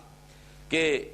اللہ کے بعد مقام آدم کا ہے، اس میں کوئی شک نہیں۔ چونکہ ذریت آدم میں سے ہیں خود حضور صلی اللہ علیہ وسلم، یہاں پہ ہم آدم کو ایک نوع کی حیثیت سے لے رہے ہیں، تو اس کائنات کے اندر جملہ مخلوقات میں باقی سب سے، اسی لیے اشرف المخلوقات، تمام مخلوقات میں سب سے اشرف، سب سے افضل وہ آدم ہے، اور نسل آدم ہے، ذریت آدم ہے۔ اسی طرح فرمایا گیا خلقتہ بیدی، میں نے اس آدم کو بنایا اپنے دونوں ہاتھوں سے، اور اس کی تعبیر اس کے سوا کوئی نہیں ہو سکتی، ورنہ اللہ تعالیٰ کے ایسے کوئی 2 ہاتھ نہیں ہے۔ یا تو یوں کہا جائے گا کہ اس سے مراد ہے بڑے اہتمام سے میں نے بنایا ہے آدم کو، لیکن میرے نزدیک اس کی تعبیر صحیح ترین یہ ہے کہ اللہ تعالیٰ کی ذات ہے جس میں عالم امر اور عالم خلق دونوں اس کے قبضہ قدرت میں ہیں، الا لہ الخلق والامر، اور یہ دونوں عالم مخلوقات میں سے صرف آدم ہے جس میں کہ آ کر جمع ہو گئے ہیں عالم امر سے، جس کی روح ہے، عالم خلق سے اس کا یہ وجود جسدی ہے، مادی ہے۔ یہ دونوں عالم اگر جمع ہوئے ہیں تو وہ صرف ایک مخلوق ہے اور وہ انسان ہے، ورنہ ملائکہ صرف عالم امر کی شے ہے، جنات صرف عالم خلق کی شے ہیں، ان میں وہ روح نہیں پھونکی گئی۔ وہ روح کا پھونکا جانا ہی تو در حقیقت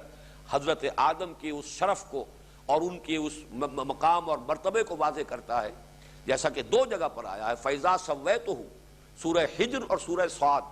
ان الفاظ میں تو ایک شوشے کا بھی فرق نہیں ہے دونوں جگہ پر، فَإِذَا سَوَّيْتُهُ وَنَفَخْتُ فِيهِ مِن رُوحِي فَقَعُوا لَهُ سَاجِدِينَ۔ سورہ صاد میں اور سورہ حجر میں صرف اتنا فرق ہے کہ پہلے فرمایا اِذْ قَالَ رَبُّكَ إِنِّي خَالِقٌ بَشَرًا مِن طِينٍ، یہاں صرف لفظ تین آیا ہے سورہ صاد میں، جبکہ سورہ حجر میں ہے اِذْ قَالَ رَبُّكَ إِنِّي خَالِقٌ بَشَرًا مِن صَلْصَالٍ مِن حَمَإٍ مَسْنُونٍ۔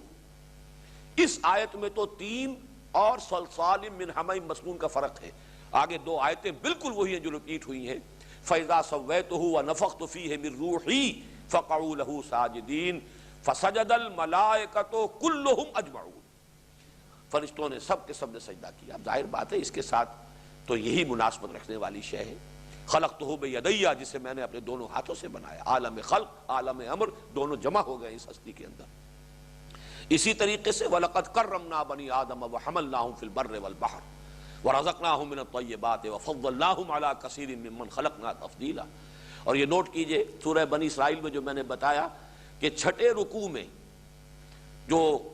ساتویں رکوع میں آیا ہے یہ قصہ آدم و ابلیس، اور اس کے فوراً بعد جو ہے یہ آیت آئی ہے ہم نے بنی آدم کو بہت اعزاز ہم نے کیا ہے، بڑی تکریم کی ہے آدم کی نسل کی۔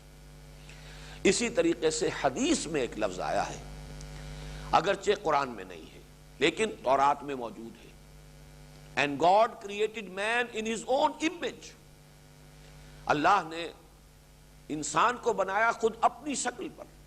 اور حدیث میں موجود ہے، حدیث صحیح، خلق اللہ آدم علی صورتہ،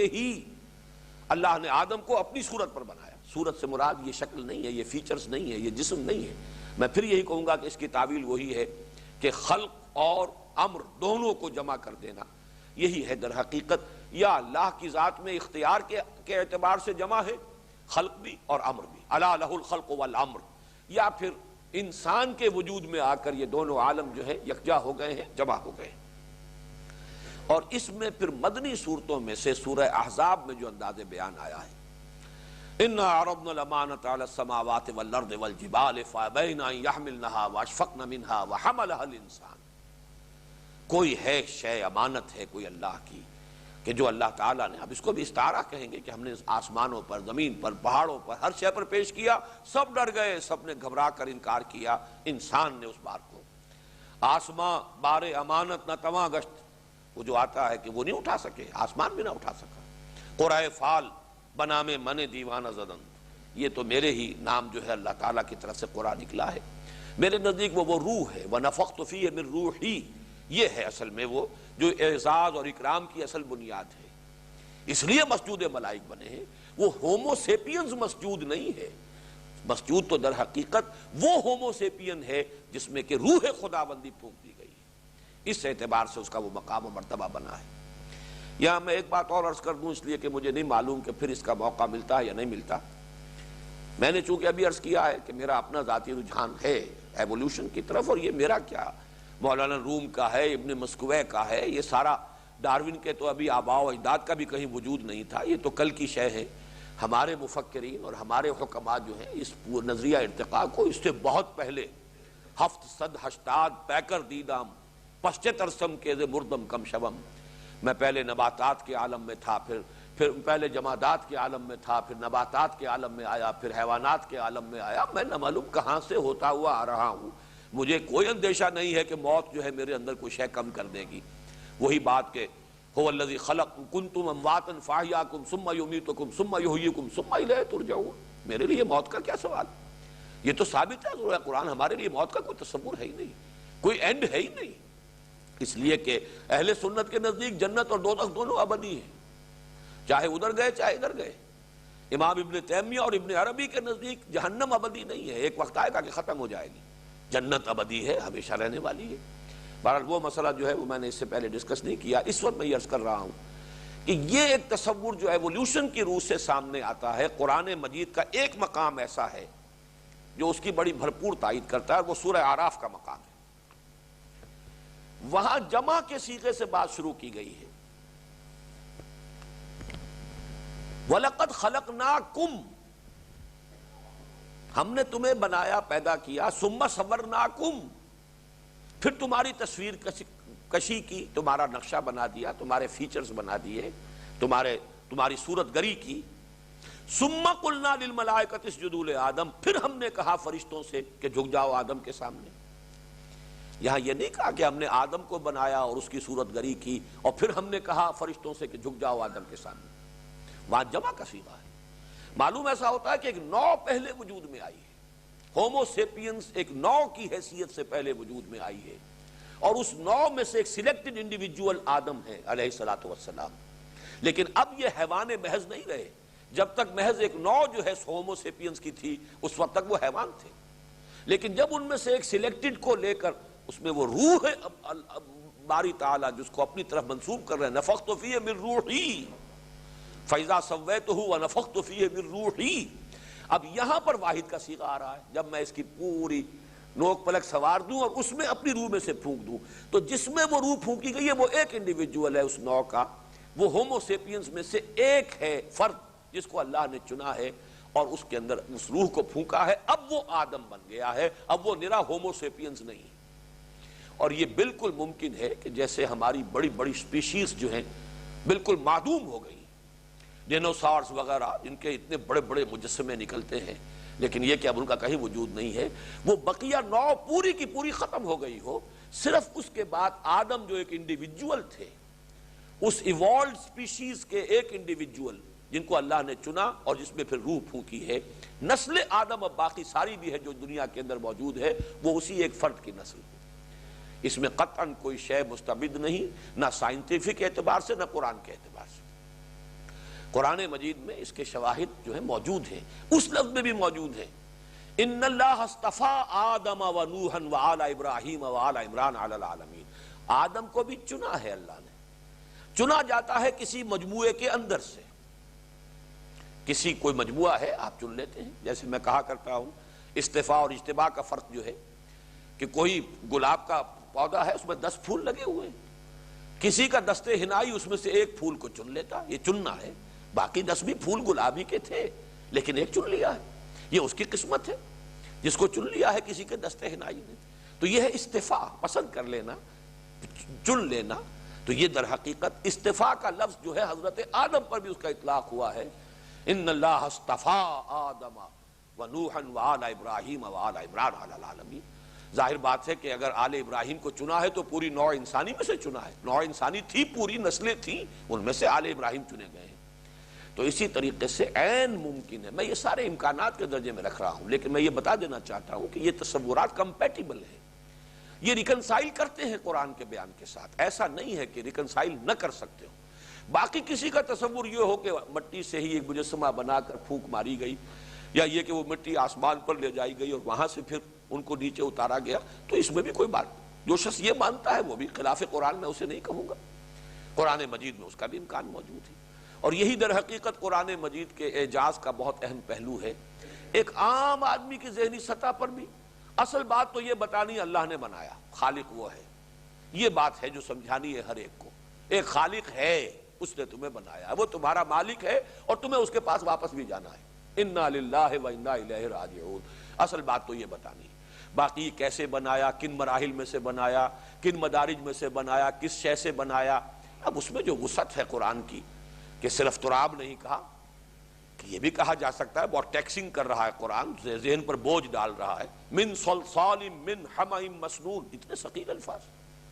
اور یہ سورہ ہجر میں 3 دفعہ آئے ہیں، یہ پوری کی پوری ترکیب جو کہ تو من صلصال من حمأ مسنون۔ تو یہ جو ہے آخر اس میں کوئی حکمت ہے، اس میں اشارے ہیں اہل علم کے لیے، اسی میں وہ بات چیز مضمر ہے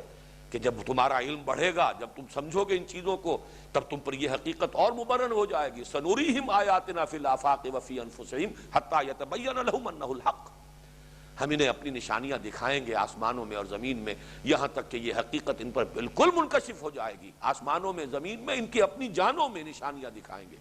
کہ یہ بات مبرہن ہو جائے گی، یہ قرآن حق ہے، سرتا سر حق ہے، اس کے اندر جو کچھ اللہ نے ہمیں بتایا ہے وہ سب کا سب صحیح ہے، درست ہے۔ تو یہ اس اعتبار سے یہ جو آج تو ہم صرف ایک ہی آیت تک رہ گئے، اس لیے کہ اس میں بہرحال یہ تمہیدی مضامین ہو گئے۔ وَإِذْ قَالَ رَبُّكَ لِلْمَلَائِكَةِ إِنِّي جَاعِلٌ فِي الْأَرْضِ خَلِيفَةً، اور یاد کرو جب کہ کہا تھا آپ کے رب نے فرشتوں سے، میں بنانے والا ہوں، میں فیصلہ کر چکا ہوں زمین میں ایک نائب یا ایک خلیفہ بنانے کا۔ قَالُوا أَتَجْعَلُ فِيهَا مَن يُفْسِدُ فِيهَا وَيَسْفِكُ الدِّمَاءَ، انہوں نے کہا کہ پروردگار کیا تو اس میں بنائے گا اس کو جو اس میں فساد مچائے گا اور خون ریزی کرے گا، وَنَحْنُ نُسَبِّحُ بِحَمْدِكَ وَنُقَدِّسُ لَكَ، جبکہ ہم آپ کی تسبیح میں لگے ہوئے ہیں، آپ کی حمد کے ساتھ، اور تقدیس کر رہے ہیں آپ کی۔ قَالَ إِنِّي أَعْلَمُ مَا لَا تَعْلَمُونَ، اللہ نے فرمایا میں جانتا ہوں جو تم نہیں جانتے۔ اب اس میں ایک سوال تو یہ پیدا ہوتا ہے کہ فرشتوں کو کیسے یہ معلوم ہوا کہ آدم یا اس کی ذریت جو ہے زمین کے اندر فساد کرے گی؟ اس کا سیدھا سا جواب بالکل تشفی بخش وہ یہ ہے کہ خلیفہ کے لفظ میں یہ شے مضمر ہے کہ اسے آٹونومی دی جائے گی۔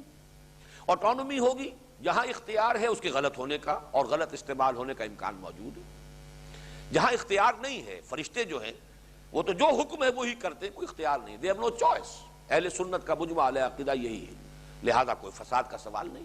لیکن جہاں آٹونومی ہوگی، جہاں چوائس ہوگا، جہاں اختیار ہوگا، جہاں اس کے صحیح استعمال ہونے کا امکان ہے وہاں غلط استعمال ہونے کا بھی امکان ہے۔ authority tends to corrupt and absolute authority corrupts absolutely۔ تو یہاں بہرحال ایبسولوٹ اتھارٹی کا تصور تو نہیں تھا، پھر بھی اتھارٹی تو ہے نا کچھ، اور انہوں نے فوریزی بھی کی اور فساد بھی مچایا، تو انہی پر قیاس کرتے ہوئے فرشتوں نے کہا کہ یہ اگر اس کو خلافت دی جائے گی اور اسے وہ اختیار دیا جائے گا، وہ آٹونومی ہوگی، تو یہ فساد بھی زمین میں مچائے گا اور خوریزی کرے گا۔ وَنَحْنُ نُسَبِّحُ بِحَمْدِكَ وَنُقَدِّسُ لَكَ، واو یہاں پر واو حالیہ ہے، درا حالے کے ہمیں کوئی ضرورت محسوس نہیں ہو رہی پروردگار ہمیں یہ بتایا جائے کہ آخر ضرورت کیا ہے کسی کو خلیفہ بنانے کی، جبکہ حال یہ ہے درا حالے کے